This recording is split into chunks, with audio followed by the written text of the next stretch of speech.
After I finished my work at the infantry school and was commissioned as a second lieutenant, I was given my choice of branch of service.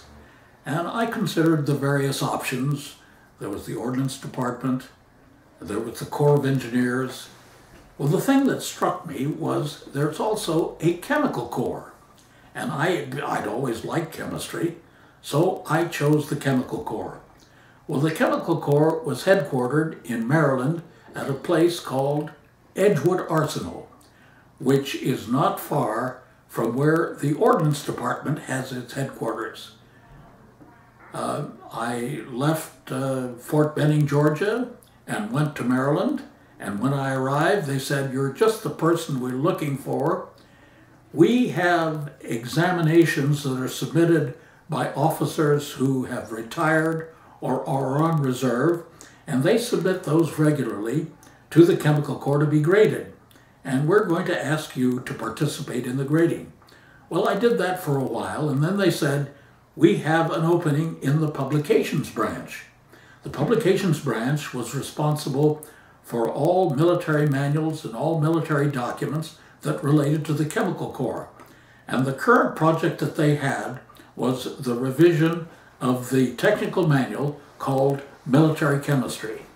That manual is 3-215, 3 being the number assigned to Chemical Corps publications.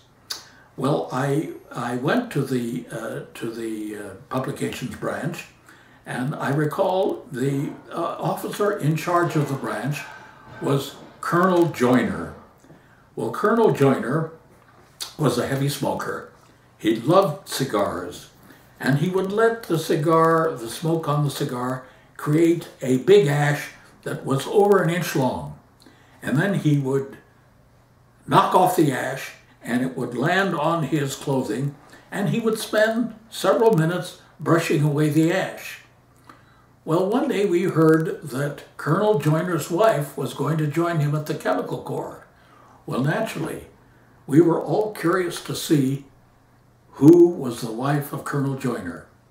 And when the day arrived, we went to the reception, and his wife turned out to be an extremely attractive, very friendly young lady, and we thought how fortunate Colonel Joyner was to have married such a wonderful young lady.